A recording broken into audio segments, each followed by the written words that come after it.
Bienvenue sur la chaîne Imo TV. Nous faisons le point sur la tendance du marché immobilier avec Laurent Vimont, président de Century 21 France. Laurent Vimont, bonjour. Bonjour monsieur. Alors, vous observez un regain d'activité au troisième trimestre 2015, en particulier dans l'ancien. Le marché de l'immobilier serait-il en train de reprendre des couleurs ? Alors il en reprend, c'est une chose absolument certaine, puisqu'au troisième trimestre 2015, nous avons enregistré au sein du réseau Century 21 une hausse du volume de vente de plus de 18%. Alors Century 21 n'est pas le marché, on essaie de faire mieux que le marché, et on estime qu'en 2015, le marché fera entre plus 5 et plus 10% au niveau national. Alors, comment vous pouvez expliquer cette reprise justement du marché ? Il y a une raison extrêmement simple, c'est que les Français sont friands de pierre, c'est-à-dire qu'être propriétaire, c'est quelque chose qui fait sens dans la vie des Français, et que les conditions sont réunies pour passer du « je veux acheter » à « je peux acheter ». Alors, ces conditions, c'est quoi ? C'est les taux historiquement bas ? Par exemple, les taux bas, puisqu'on a aujourd'hui des taux qui sont entre 2,2 et 2,5%, et que ces taux permettent aux acheteurs d'être plus riches virtuellement. C'est-à-dire quand vous prenez une même mensualité, 1 000 € par mois sur 20 ans, avec des crédits à 4%, la banque vous prête environ 160 000 €.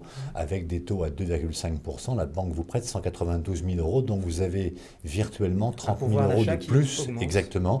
Et comme les prix avaient baissé depuis 2 ou 3 ans, eh bien vous avez des gens qui ont pu réaliser leurs projets. Il n'y a donc pas d'effet négatif de l'encadrement des loyers ? Alors ce sont deux choses différentes, c'est-à-dire qu'il faut bien distinguer la propriété qui consiste à acheter un logement pour se loger, de l'investissement locatif, et cet encadrement des loyers qu'on avait dénoncé en son temps a des effets catastrophiques sur le marché parisien puisque au troisième trimestre 2015, on a vu la part des investisseurs dans l'ancien se dégrader de 21% avec un report sur la première couronne, c'est-à-dire que les investisseurs parisiens, avec on a dit qu'ils allaient prendre un coup de marteau sur les doigts, ont retiré leurs doigts et sont allés acheter ailleurs qu'à Paris. Pourtant, vous observez une baisse des prix, vous l'avez dit, à Paris. Donc, c'est quelque part, il y a une offre de logement suffisante. Alors, Paris n'est pas la France, c'est le premier sujet. Et deuxièmement, on a une baisse des prix au niveau national qui doit faire, je crois, moins 1% sur le troisième trimestre contre moins 2,6% au premier semestre. Donc, on voit que la baisse est en train de refluer. Et dans Paris Intramuros, les prix sont repartis légèrement à la hausse, plus 0,7% au troisième trimestre, dans un marché de pénurie où on produit très peu de logements à Paris.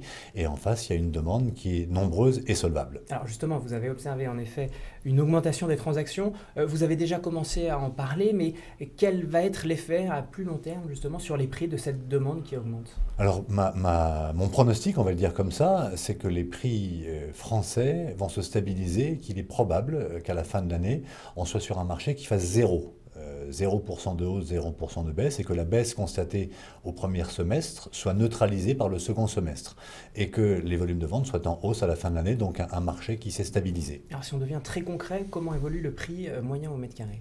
Alors il est au niveau national en légère baisse pour l'instant, je pense qu'il sera stabilisé en fin d'année, et en légère hausse à Paris. Quand vous prenez les régions, il y a de fortes disparités régionales. Vous avez 9 régions dont les prix ont baissé en 2015 au troisième trimestre, et d'autres régions dont les prix ont monté avec de fortes disparités, en rappelant qu'on est sur un marché en peau de léopard et que la santé économique des régions... Peau de léopard, qu'est-ce que ça veut dire ? Vous avez jamais un léopard. Il a des taches. Il a des taches, et le marché il est composé de taches, de hausse et de baisse, et donc en fonction de la santé économique des régions, vous avez des marchés plus ou moins actifs. Alors, vous parliez un peu plus tôt d'une désertion justement des investisseurs du marché parisien pour peut-être aller plutôt en dehors de Paris, en Île-de-France. Doit-on avoir peur d'une pénurie de logements à Paris ? Il y a déjà une pénurie de logements à Paris, puisque si vous cumulez la transformation des logements en bureaux dans les années 90, l'incapacité aujourd'hui de retransformer ces bureaux en logements, le fait que le parc parisien s'assèche, qu'on construise peu à Paris et qu'il y ait une demande extrêmement forte, il est déjà extrêmement compliqué de se loger à Paris, dans le cadre de loyers extrêmement élevés qu'on a encadrés et qui ont donc eu un impact sur les investisseurs. Donc cette pénurie existe, je pense qu'elle va s'amplifier dans les années qui viennent. Alors, quand on est un futur acquéreur, ou lorsqu'on souhaite se loger, on se pose toujours la question, faut-il que j'achète ou vaut-il mieux que je continue de louer pour peut-être placer mon argent ailleurs ? À l'instant T, que conseillerez-vous?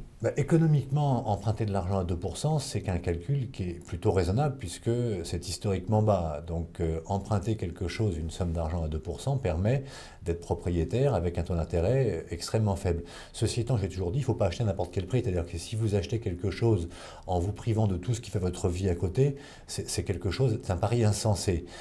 Quand on achète quelque chose, il faut construire son projet. Ce projet, c'est une équation dans laquelle vous avez le rêve, le projet et le budget et puis le marché. Et toute l'idée est de voir ce que vous pouvez acquérir, quelque chose qui vous convienne, en partant du principe aussi qu'en général, il y a 2 points qui vont être des variables d'ajustement. Ce sont la surface du logement et la situation du bien. Et donc si vous êtes prêt à vous écarter de 10 km de votre zone initiale parce que c'est moins cher, faites-le, mais mesurez bien les conséquences sur les déplacements. Si vous, en revanche, êtes attaché à la situation du bien, vous allez acheter un peu plus petit, il ne faut pas non plus vivre trop serré, donc n'achetez jamais à n'importe quel prix, n'importe comment, mais en ce moment, achetez plutôt un bon calcul. Et lorsqu'on investit, eh bien, on pense long terme et on pense revente.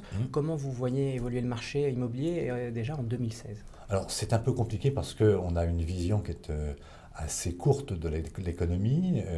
Si les taux restent au même niveau qu'aujourd'hui, il est probable que le marché soit légèrement haussier sur les prix, à cause d'un marché de pénurie et d'une demande nombreuse et solvable. Si les taux remontent, on aura un double phénomène. D'abord, un blocage du volume des ventes, le temps que les vendeurs adaptent leur prix de vente aux nouvelles conditions du marché et donc au budget des clients acquéreurs. Et puis derrière, des prix qui se dégraderont légèrement. Le pronostic le plus probable, c'est qu'on ait une année 2016 qui ressemble étrangement à 2015, avec une légère hausse des volumes de vente et des prix stabilisés. Vous voyez les taux évoluer comment? Pour l'instant, je ne vois pas évoluer les taux. Ça fait 4 fois ou 5 fois qu'on m'annonce qu'ils vont remonter brutalement. Ils n'ont pas bougé, mais je rappelle qu'en 2008, quand les subprimes sont arrivés, personne n'avait prédit l'arrivée de cette crise mondiale et n'avait imaginé que les taux remontent de façon aussi spectaculaire. Donc j'appelle ceux que ça intéresse à relire le signe noir qui explique entre autres que tous les événements qui bouleversent l'économie sont absolument imprévisibles. Bien, merci Laurent Vimont. Merci de votre accueil.